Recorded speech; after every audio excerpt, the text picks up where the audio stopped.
Hello, everybody. Welcome to another live stream on History by Podcast. And today I'm joined by Jason Van Ness. And today we'll be discussing his book titled Jesus Over the Rainbow 10 Anti-LGBTQ Plus Myths in the Christian Right. Jason Van Ness is a licensed social worker with 10 years of experience in direct service and as an activist and public speaker. Jason is also a ruling elder in the Presbyterian Church in the USA and frequently contributes to multiple media outlets discussing the intersection of faith and politics. So welcome to History by Podcast, Jason. Thank you for joining me. Glad to be here. Yeah, thank you. Yeah, so I'd like to start off with what led you to write the book? What happened? What were the circumstances and some of the things you faced that led you to bringing out this book?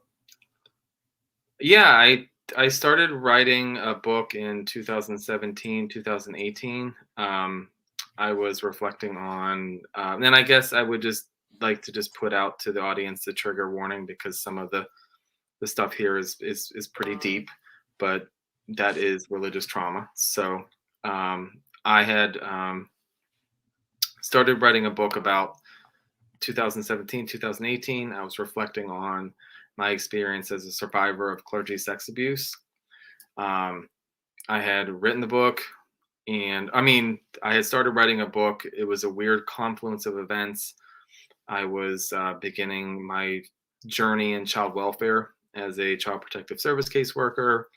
And as I was writing it, I got notified that because there were so many cases that were substantiated in the southwestern Pennsylvania region that of clergy sex abuse within the Catholic diocese, that they were going to be revisiting my case. So I thought it was divine intervention, poetic justice. Finally, I would be able to get closure. And I was informed technicalities in his case and some things that I didn't meet a certain threshold, and I won't say that on air. That's in the book. And I put the book aside. So I thought maybe I would write eventually, but I knew at that time, that third time was really hard for me, being shut out. I had come forward twice before in 2000 and 2010 seeking justice, and I was told by law enforcement that I waited too long, and the diocese said, let God do the punishing. So in the summer of 2022, I was getting married, and a family member in my immediate family protested my wedding, which divided a little bit of family I have. And I was overwhelmed at my job as a child protective service worker. We had just lifted COVID restrictions. So we had it just went from being like in quarantine to back being in court full time, being like in the field full time. And I was doing a presentation for Pride Month, and I had looked down on my phone and saw that, the Supreme Court overturned Roe v. Wade. And it's devastating enough just because, I'm very pro-choice by virtue of the work I do. So it was very devastating to see that. But then it was the next day, whenever that announcement came, Clarence Thomas went on the record and said, the Supreme Court revisited Roe v. Wade. They needed to revisit other cases. Obergefell, the decision that for marriage equality, Griswold versus Connecticut, that was the allowed married women to get birth control, and Lawrence v. Texas, that was the case that struck down sodomy laws.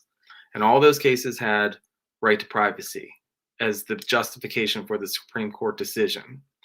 And Clarence Thomas said, you have no constitutional right to an abortion. There's no constitutional right to to having consensual gay sex, birth control, and gay marriage or marriage equality. So that's when I picked the pen back up. I said, you know what? I'm going to lose faith in humanity here. So I want to start writing again.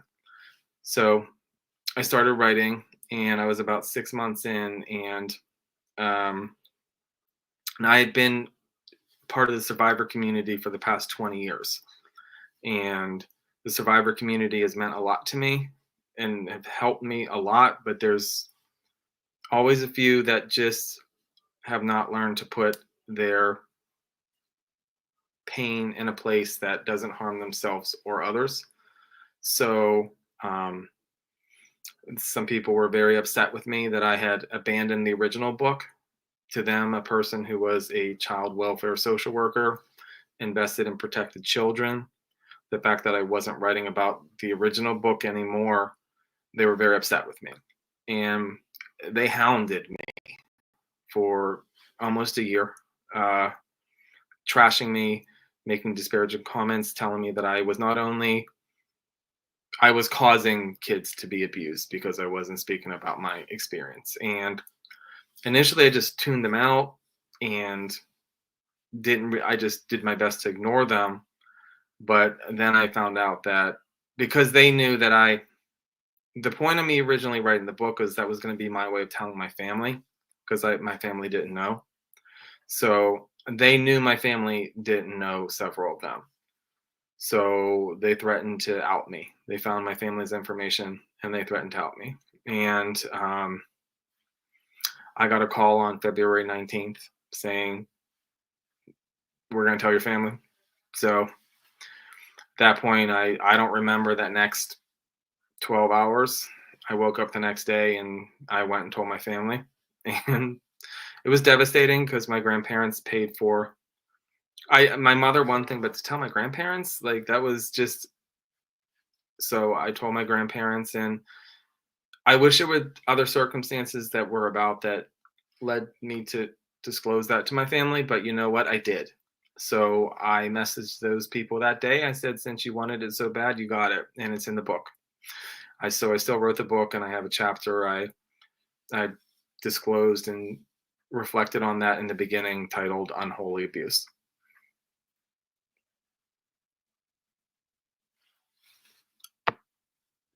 Does the Bible really suggest that homosexuality is a sin? And my second part to that question is, what makes the Gospel of Mark your favorite canonical gospel?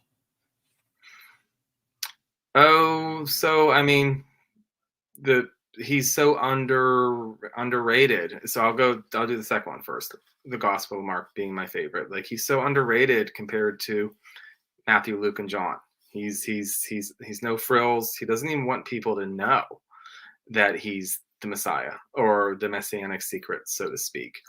And I think, being a social worker and traumatized by religion, and I realize a lot of my pain I've carried from my trauma has inspired me to do the work that I do.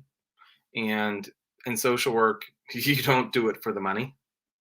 So I think that this no frills kind of underrated person I just related to, and I love the ending, the empty tomb. I love that ending of that cliffhanger of being able to, like, ask yourself, like, what are you gonna do? So yes. Okay. So then, does the Bible say homosexuality is a sin? Bibles don't talk. So there's that. People say homosexuality is a sin based on how they interpret scripture. But people have been misinterpreting scripture for millennia. And I reflect on that in the first chapter. Obviously, the most egregious, I think, is the blood curse, um, that has contributed to anti Semitism to the umpteenth degree. So, no, uh, the Bible doesn't say it's a sin to be gay because, again, Bibles don't talk.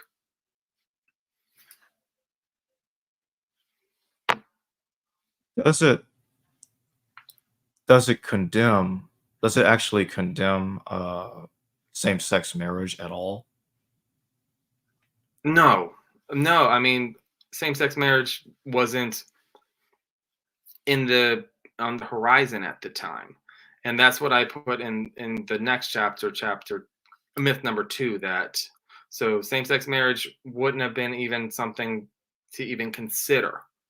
And on the topic of condemning, um, the Bible, the only thing that you can say, and that's what I was very clear. My argument wasn't um, a theological one in myth number two to say that, uh, Jesus wouldn't care about being gay or trans or whatever. My argument was this: if you look at the Bible, or those 5 verses, 5 to 6 verses, those clobber verses, from a critical analysis, the most one can say is that the writers of the Bible, the Hebrew Bible, we don't know who wrote it, and the New Testament, First Corinthians and Romans, Paul. The most you can say with any degree of certainty is that the Bible, whoever wrote the authors of the Bible condemned penetrative anal sex between men in a very particular cultural milieu. So what I ask is that, okay, so does that mean other forms of gay sex are okay? Oral sex, mutual masturbation, kissing? What about asexual people who don't really have sex but romantically connected? So, and I would say, even though the writers of the Bible appear to condemn penetrative anal intercourse between men, we're not talking about consensual. We're talking about abusive, financially exploitive, non-consensual sex.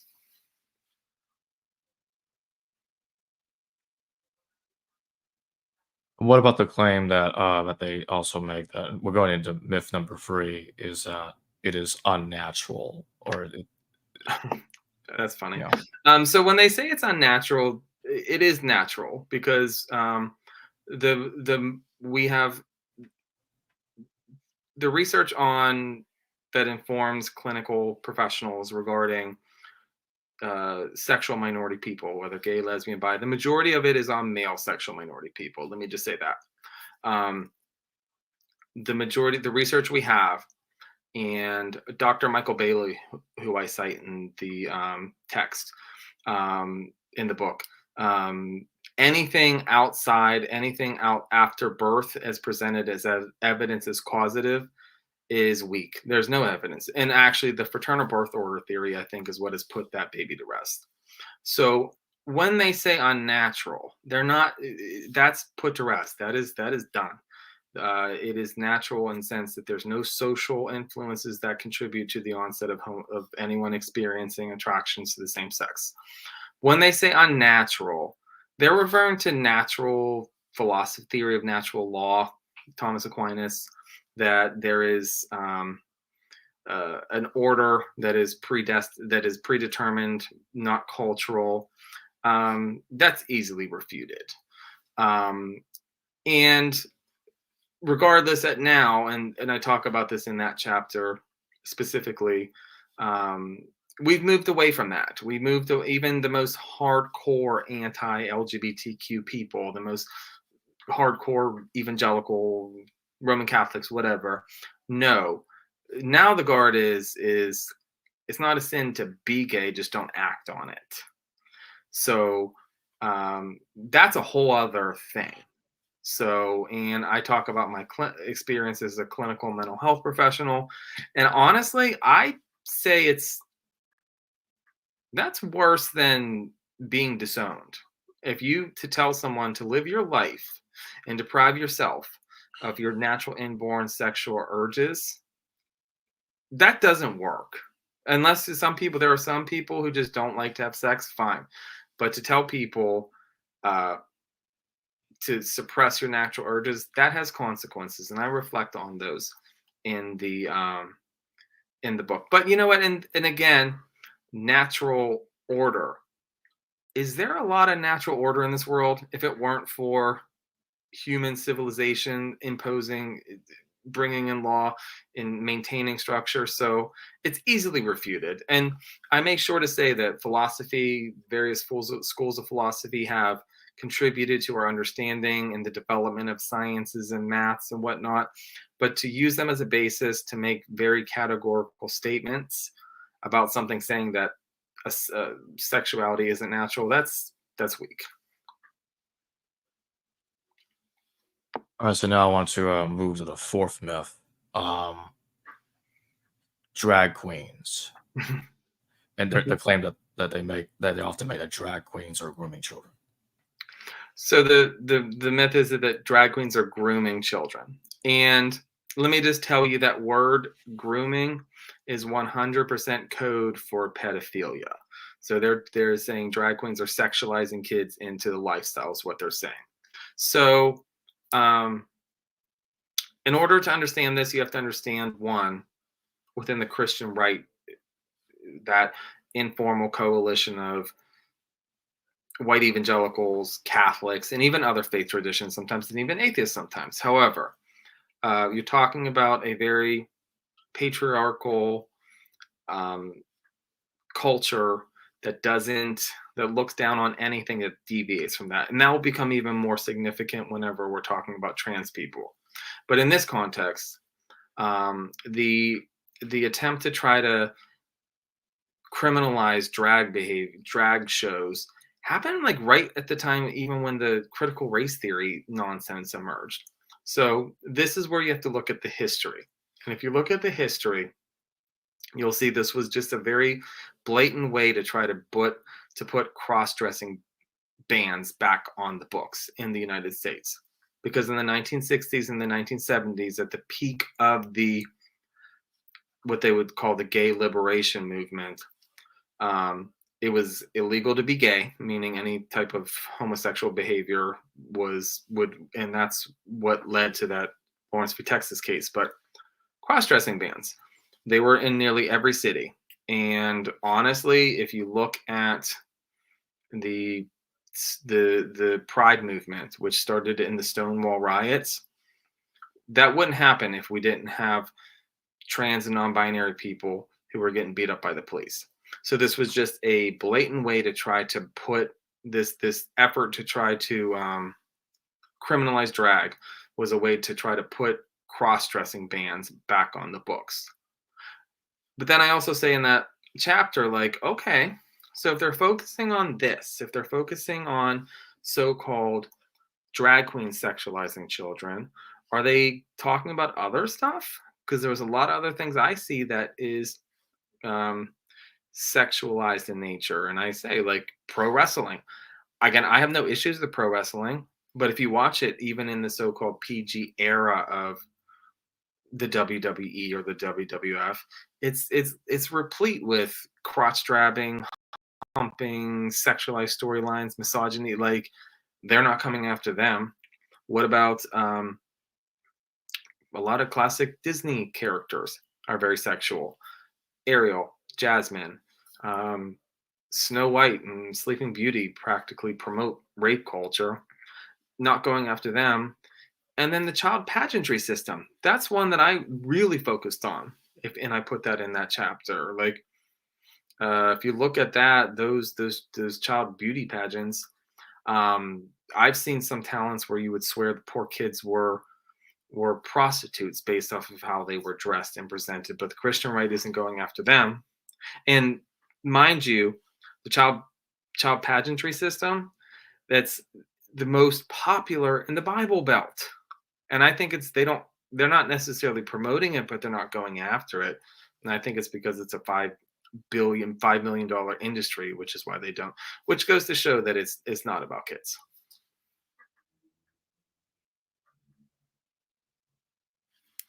So now I want to move on to the next myth.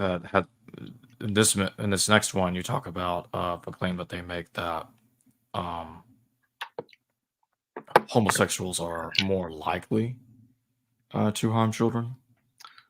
Well, gay men are more likely to molest children is what it is. And that's this child grooming thing. And that's always been a claim, that gay men are more likely to sexually abuse children than straight men, is what the argument is, which is why civil rights shouldn't be extended to the LGBTQ community. And that's just not true.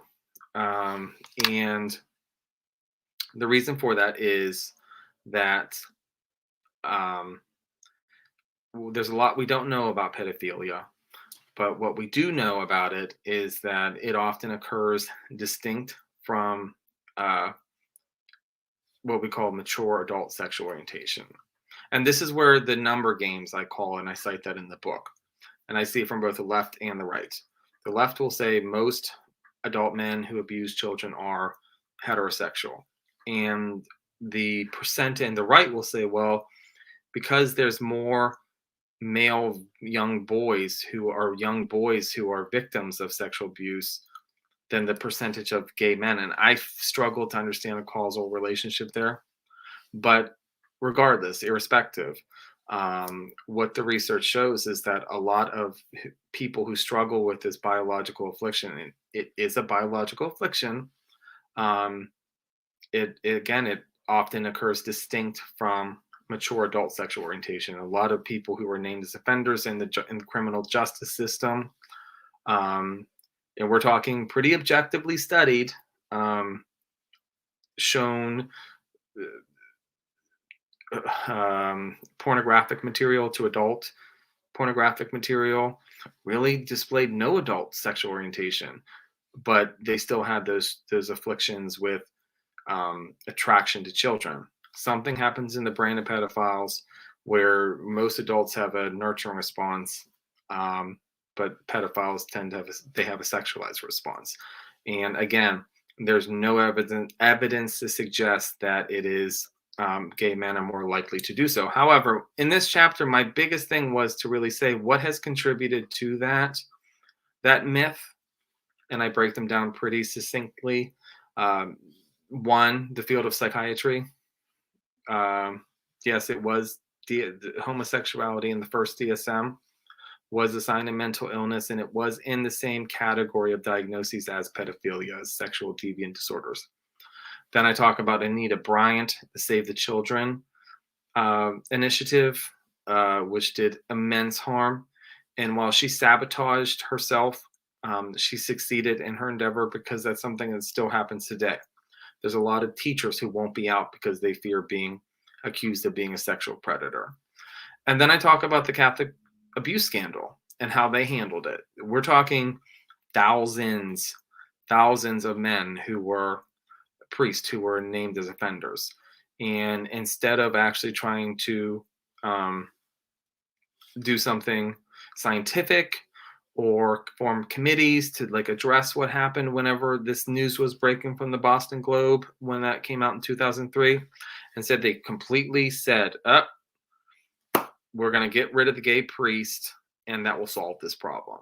So, and in closing of that chapter, I say, by perpetuating this myth that gay men are more likely to be pedophiles or just perpetuating stereotypes, what you're doing is you're keeping the people who really are struggling with this affliction from seeking help, and the more likely they are to offend. So now I want to move on to the next myth. The claim that they make that marriage equality is destroying the nuclear family. Easy. It was the easiest chapter. I thought I would write more. Easiest chapter. So we have 20 years at this time.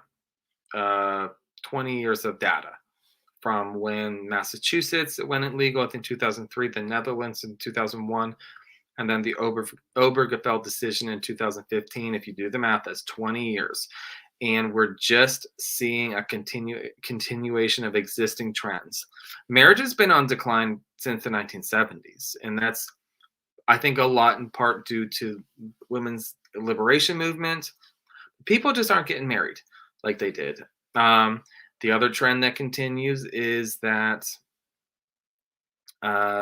people age 60 and older are straight marriage unions. They are ending in divorce, and that's continuing. But we are seeing a decline in divorce rates under people under 40. And to me, that suggests that marriage is changing for the better, actually.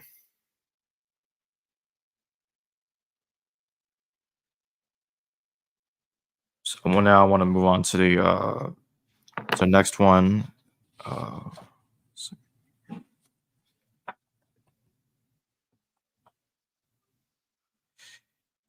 Yeah, their claim that trans people are confused. When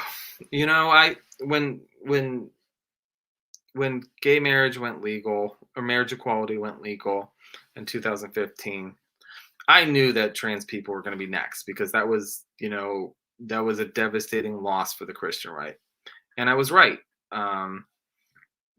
Within 6 months, the whole bathroom controversy came into play, and it just snowballed ever since.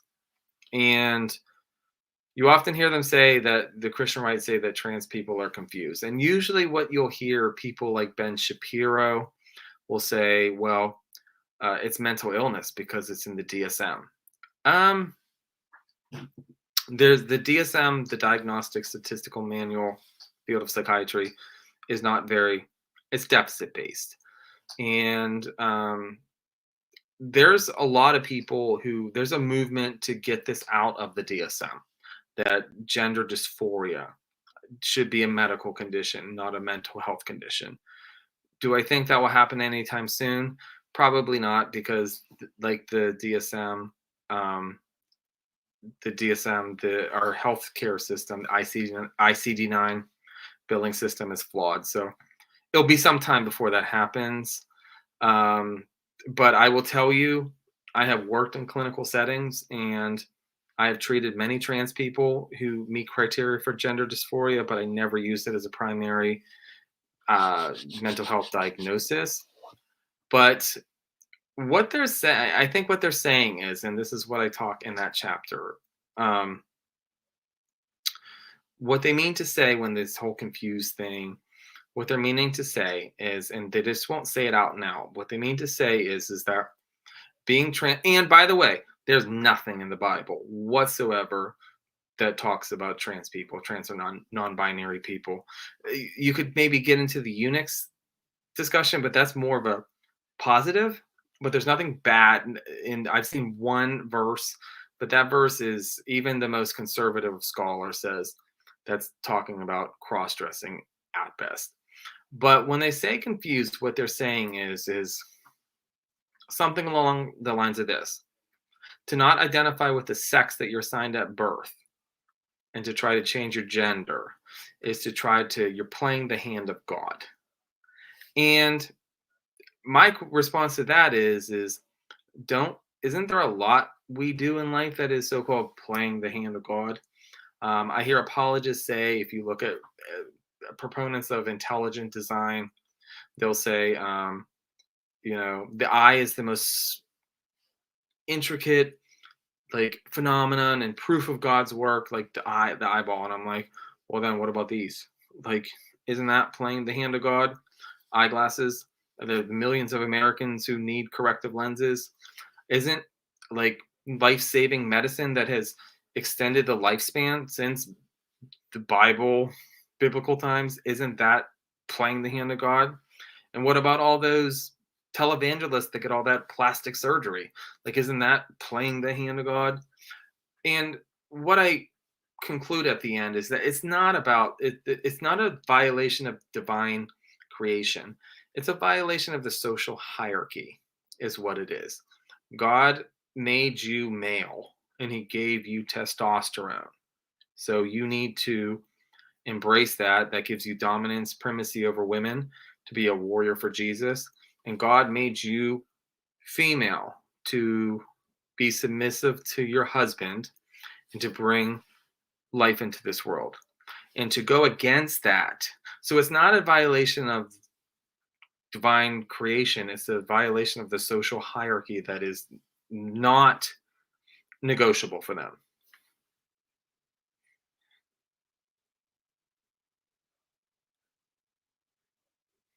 Evangelical purity culture is an LGBTQ plus. Well, they'll say it's not anti-LGBTQ. So when you and you look at the history of evangelical purity culture, and it starts at the height of the AIDS epidemic in the 80s. So that scene from Mean Girls, where the gym teacher's doing sex ed, and he says, don't have sex or you'll die. That's, I think that was just like a sarcastic depiction of that, when the AIDS epidemic hit. So this whole, if you look at the purity culture movement, and it was a huge movement of books and books, pledges of remaining celibate until marriage. This very bizarre. You pledge to your father. It's like, but that was born out of the AIDS epidemic. So you can't. And again, the Christian right said AIDS, HIV was a gay man's disease. So you can't. So it's right there. It's to say it's not anti-LGBTQ. Bam, proof knocked down. Now, where we find ourselves now in this movement, although it created, I will tell you, as I'm a survivor of the sex abuse survivor community, and I've also seen survivors of evangelical purity culture, and I will tell you, I have seen many survivors of both. And the trauma from evangelical purity culture, because it's the message is in it is all sex outside of heterosexual marriage is sin. However, it's very deeper than that in this social hierarchy. So if you do have sex, if you get caught having sex, let's just say you're a teen and you get caught having sex, and say heterosexual, the boy, it's not his problem because he can't resist his urges. But the girl, what did you do? What were you wearing?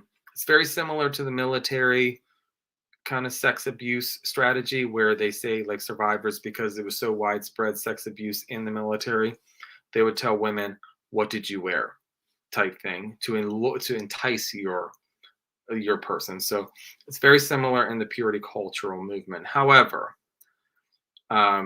again, and here we are now, and I've infiltrated these groups. I've infiltrated them, and we have this new purity culture 2.0, and it's not the same thing as it was back in the 80s and 90s. It's this new cool trend, this cool hip type of movement, and it's very much trying to rake people in, especially LGBTQ people, and very much in. So just don't act on it type thing. And I've infiltrated them. Preston Sprinkle, he's probably one of the biggest ones I follow. He's a shady person.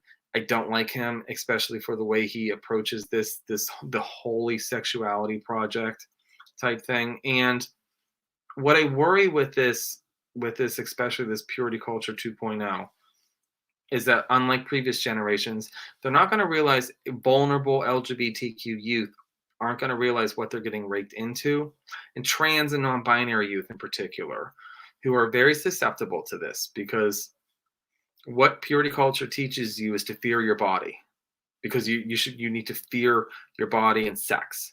So the trans and non-binary youth or even adult, who may not have language for this gender dysphoria, this disconnect they're feeling, will take this message of fear your body and take it in, and it stays with them long after they go. And I've seen a lot of it. It was previously, and I've been in the field for 10 years, and I've seen a heightened number of trans non-binary youth who are put into conversion therapies as a way of eradicating that, to make them what we call cisgender. And the effects of that is immense. So I worry what this purity culture, so-called 2.0, will have on vulnerable LGBTQ people.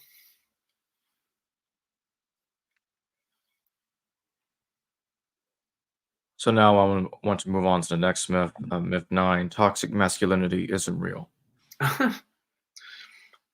Yeah, so you'll hear the Christian right say that it's a woke ideology.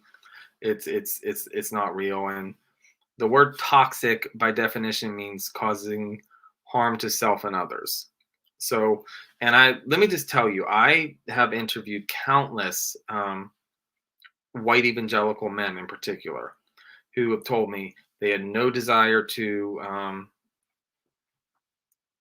go hunting, repair the cars with their fathers. They wanted to do secular things, but they couldn't. And I actually write about one friend I had who was raised in a Baptist evangelical family. Was atheist all his life, but his father would never accept it. And when he grew up and had a child out of wedlock, not their words, not mine, and because he was not cohabitating with that person or married, his parents, at the behest of their pastor, encouraged him to adopt the child out because it was adultery. So you can say toxic masculinity doesn't exist, but I can show you countless examples of when masculinity within the Christian right causes immense trauma. And I talk a lot about the early 2000s, like when the muscular Jesus, the warrior for Jesus motif really started to emerge within that consumer culture within evangelical Christianity. I don't know. We used to have Christian bookstores in strip malls everywhere in the early 2000s, and I remember going into those stores and seeing those books. And they basically teach you, be grateful you have a penis, and you've got to be tough.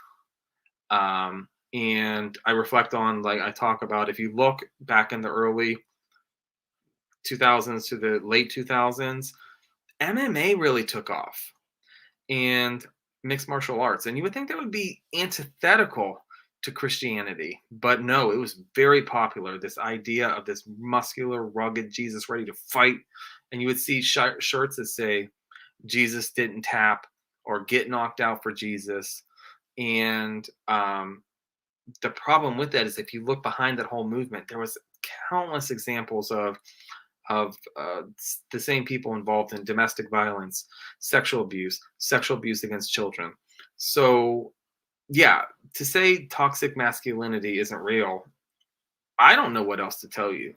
And I account for, I reflect on one person I encountered randomly, a pastor leaving the ministry, retiring, and we intersected randomly. And it was this weird, very heartbreaking thing for me, because I could see that he carried guilt for the harm he caused, and he caused a lot of harm for the LGBTQ community in his tenure as a ministry. And we met, and I even said, like, dude, how can I help you? Like, what am I here for? And he didn't have the courage to say anything to me in that moment, but he called me about a week later. And it was so sad. I really felt for him. It was hard for me because I'm just like, oh, dude, I can't stand you for what you've done. But I could hear the agony in his voice, that he wanted to know what he did. He felt he was doing what was right at the time, but he wasn't trying to convince me. He was trying to convince himself. And that, to me, was just the utmost demonstration that toxic masculinity is real. And if you deny it, then you're probably behind the problem. So now we're going to look at the final myth you cover, myth 10: LGBTQ plus rights are an attack on Christianity. Oh, that's, I mean, white evangelicals in particular, that is the tried and true tactic. They're under attack. So you can look from the past 60 years and see that's just a common thing for them, just to say this we're being persecuted, to quote the Bible, etc. I think it was really the 2016 election, I think, is what really brought this into to the forefront. It was very disturbing. And I think what it was is that, so Trump, like he's doing now, he's doing it much more now than he did then. Now he's just completely exploiting it. But in 2016, he really utilized that Christians are under attack and I will be the savior. motif.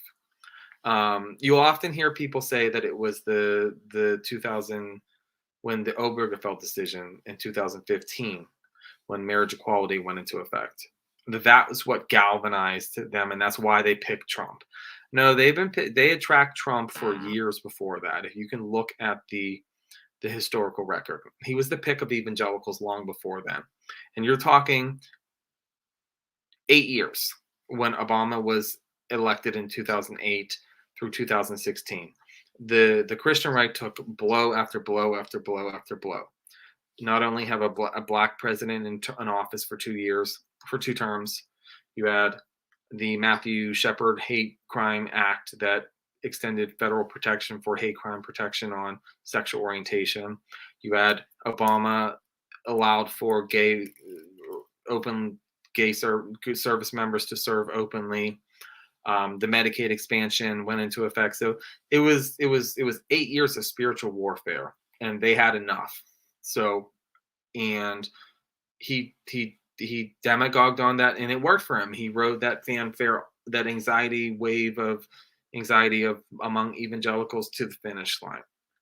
And you see this recently. You saw there was the Arizona law in 2014 that looked like it was going to go through. Thankfully, the governor at the time, a Republican, even said, "This is not good. Like, we can't do this." The religious discrimination bill, AZB, I think 1404. And recently, at the assistance of the Alliance Defending Freedom, the Colorado web designer who said that she wanted to be able to say she could legally discriminate, made up a case, and it even got outed as being a fake case. But the Supreme Court took it up because maybe someday she might get asked to design a same-sex wedding type thing. They just love to make it seem like they're under attack. And the scariest part about that for me was the attack on the Capitol. And that there was no attack on them, and that's the thing.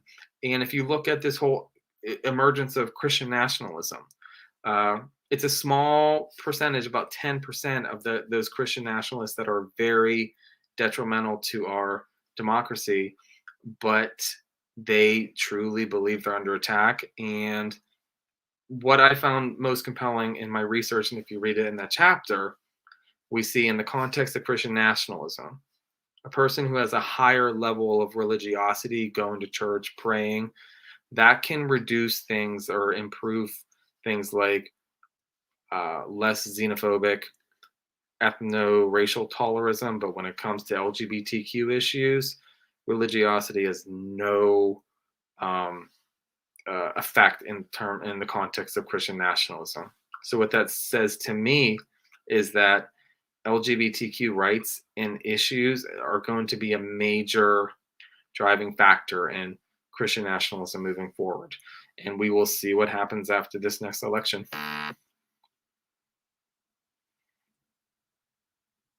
When you were before and during the time you're writing the book, and including after, what was the experience like throughout the whole time period? I mean, writing a book is really stressful. I mean, and I'm a journalist and not a academic. So a lot of people, especially in academia, they sometimes have the time set aside. Not always. So I was doing this on my own time. So, and I learned things about the process and what to do and what not to do. But I think it was more or less the biggest things was when I got to the finish line and I realized that this was, and I was really excited. Obviously, I thought I had, and I do have a good product, but I had a solid group of stakeholders who I sent the book out to them, and I said, before I go to final publication, please read this and tell me what you think. It had undergone a lot of revisions. my publisher said, dude, this is too doctoral thesis. You need to make this available to a wide audience. So I said to people, I had a solid group of stakeholders, about 15, 20 people. They got it. And I got a positive reception, honestly, from it. But I had certain people who said to me, like, Jason, I'm worried about you, that you're going to piss a lot of people off. And I kind of knew that, but it was only in hearing that from those people, that genuine concern from them, in terms of, yeah, I mean, you're talking about people, this is their livelihood, or their eternity for some people who are going to sabotage. And I've been the victim of being canceled online. I've had death threats. This whole child grooming conspiracy thing, because I'm visible in my work as a child welfare social worker, I've had to lock down my social media on times because of, or just shut down. So to me, it was like I couldn't really think about a whole lot, but what it would look like when it was out. I did spend 6-7 hours a day on, sometimes I took personal times off just to sit down and just do revision. So I was so caught up in it that I didn't realize what it would be, what could happen when I released it. And I'm actually, honestly, I have to wait to see how this goes. I mean, I've gotten a good reception. I'm selling a decent amount. I'm getting a solid amount of speaking gigs and presentations. But yeah, um, there are people in the Christian right who are really not going to like what I'm writing, and they may take low blows. So far, you haven't really faced much harassment. I mean, not for this Or have book. you? I mean, I've been out for less than 2 weeks. So I think that where I probably am going to get the bulk of my speaking engagement is going to be probably in Pride Month coming up. I think that I'll the book's going to go out, people are going to read it, but that's when I have to turn offers down. I usually take the bulk of my vacation time in June, because that's when I get contacted to speak, is during Pride Month. So I think that's when I'm going to um, be getting the bulk of, and I think that's when the book is going to peak.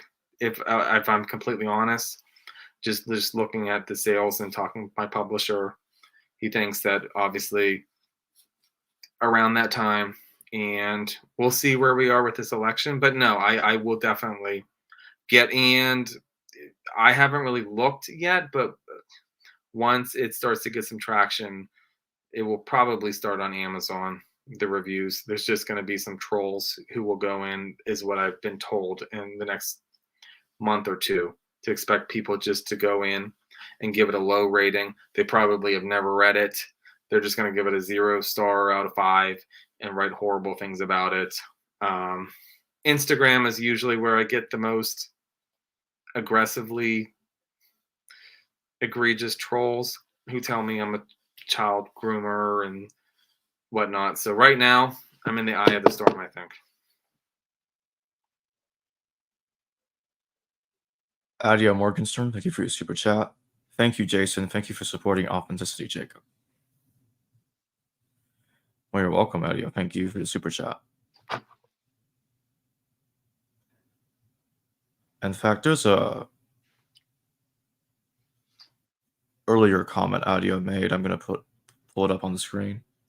I knew I was trans before I was 7, and I hid it out of fear until I was 46.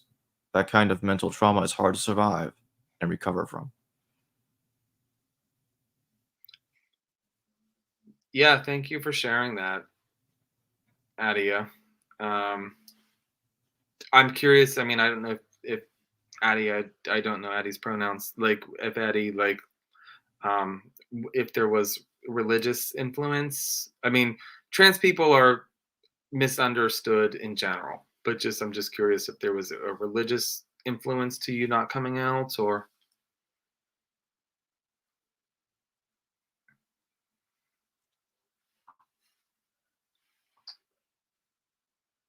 Let me see if there's anything else in the chat that I can put up. I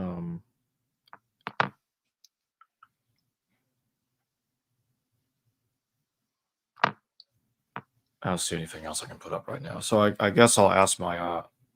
Go ahead. You about to say something? What was that? I thought you were about to say something, but anyway, Adia put up another comment here. I left church because I couldn't deal with the message I was receiving. Cisnormativity, heteronormativity. Yeah, I can only imagine. And but that does raise a question. In your experience in dealing with all this, do you think this has caused a crisis in faith in many others due to going through stressful situations like this and topics like this? It caused people to leave the faith entirely. yeah, I mean, yeah, I think obviously, I mean, I for sure, I think that it does, but I also find this to be quite interesting. Just, and I'm living proof of that. Like, if I wasn't in a very extremely progressive church community, no, I wouldn't. I had been away from religion for, I never lost my faith. I lost my faith in people, but I never lost my faith. So, but I lost my faith in organized religion.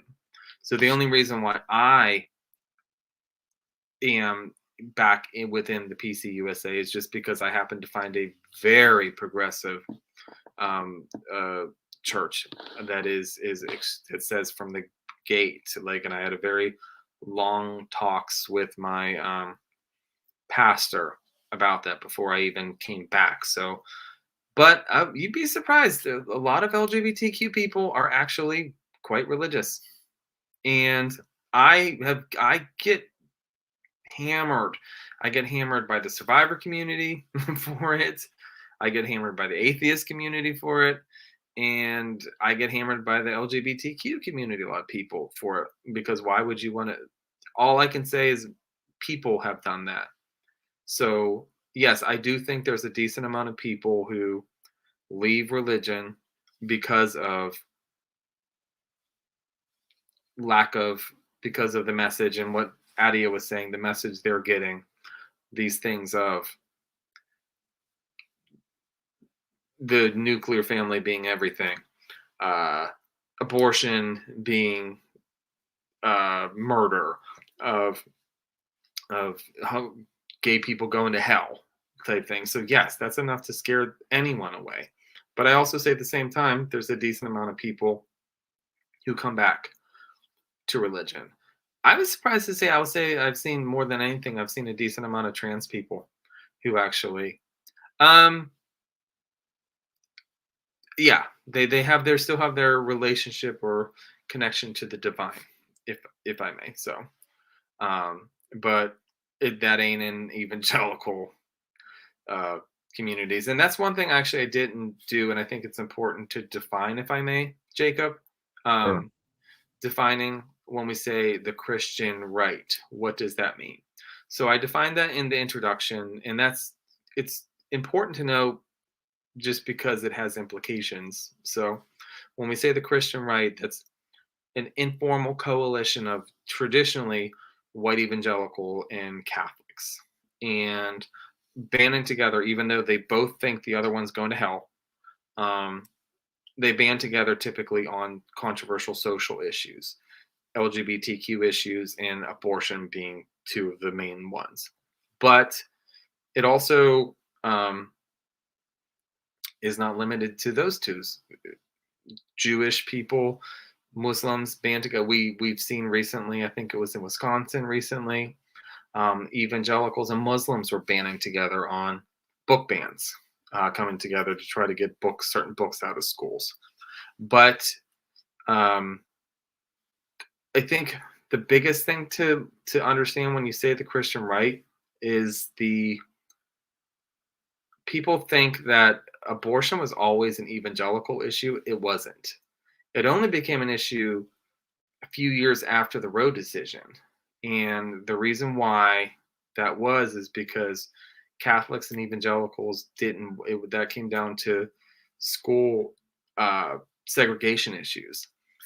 They realized especially evangelicals were losing that battle, so they adopted abortion as a central issue, even though what they really didn't mean anything to them.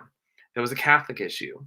And fast forward now to 2024, this is just goes to show Catholics, don't count the Catholics out. To like Catholics, although churches may be closing down left and right, and becoming breweries, the whole Opus Dei Catholic influence is more than apparent. The Supreme Court, the Heritage Foundation, the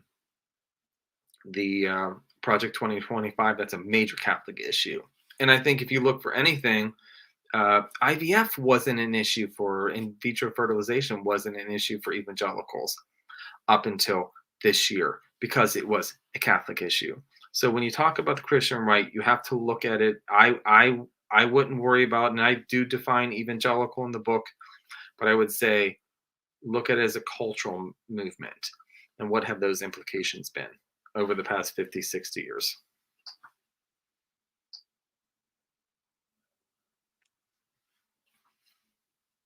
What was the first thing that you can think of that led you to eventually writing the book? What do you think was like the first thing that started that trail?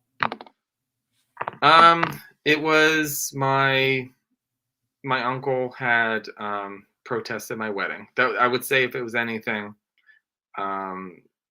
and for whatever reason, he wanted to try to justify the decision. I mean, we were still kind of in COVID issues, so he could have just said, "I have COVID, can't go." But he wanted to let it be known that he couldn't come to a gay marriage, a gay wedding, and so there was that. And I would also say it was that between that and the Roe decision being overturned, because, like I said, Clarence Thomas said, we need to revisit these other cases. And the Lawrence v. Texas case is the one. Are you familiar with that case, the Lawrence v. Texas case? It might sound slightly familiar, but maybe not. Go ahead and It was explain. 1999, two gay men were having sex in Texas, consensual gay sex. And jealous ex-boyfriend of the one person called the cops and said there was a domestic. The cops break in, catch the men having sex, and they arrested them because they were violating, there was no domestic, but they were having gay sex. And at that point, sodomy laws were still in effect, technically. And that's why they arrested those men, because at that point, sodomy laws, and that's why, go back to the Stonewall era at the beginning of Pride movements, that's why police were arresting people at gay bars between cross-dressing bands and being gay. You couldn't dance because that would be a violation, so you couldn't really congregate. So, but those laws said anything but vaginal intercourse essentially was illegal. So that's why they arrested those men. They appealed it. It went to the Supreme Court, and the Supreme Court said, right to privacy. You can have sex with whoever you want as long as it's consensual. And when Clarence Thomas said, we need to revisit that case, and I consulted with a lawyer, a couple constitutional law professors I knew. I said, is this possible? And they said, absolutely.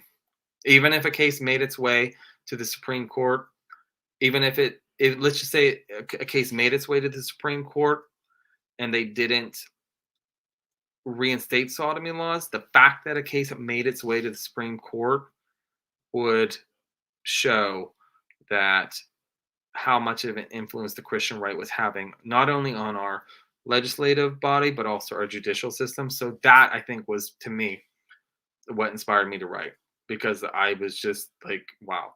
And throughout the process, I've only learned more and more that there's more of a case for that. Specifically, the mifepristone case with the medication-assisted abortion, the fact that that made its way to the Supreme Court without any standing, even though the Supreme Court didn't take it up, the fact that it made its way to the Supreme Court just made an argument for what I said at that time, that I do believe a case will make its way to the Supreme Court, asking the Supreme Court to recriminalize homosexual behavior. So that, to me, I was like, you know what?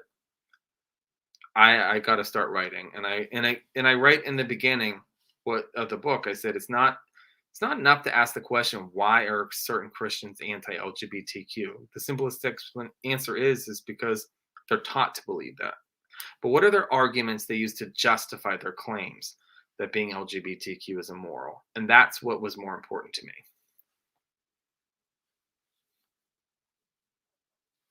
My closing question, when you sum up these 10 myths that we've covered, is the Christian right trying to make it seem, obviously they're trying to misrepresent the Bible to make it look like it supports all the things that they're saying, I guess homosexuals, trans people, and other people they don't like. And they're trying to, I guess in their minds, interpolate, pretend that it is in there, and they reinterpret text that is there to support their points of view. That's basically what they're doing on a regular basis. No, I mean, the thing is that most of the people in the Christian right, in evangelicals in particular, are theologically illiterate. It is the biggest threat right now to the LGBTQ community, or I would say any marginalized, disenfranchised minority population, is Christian nationalism. And that was in that chapter 10, Christian nationalism. So it doesn't really have much to do with the Bible.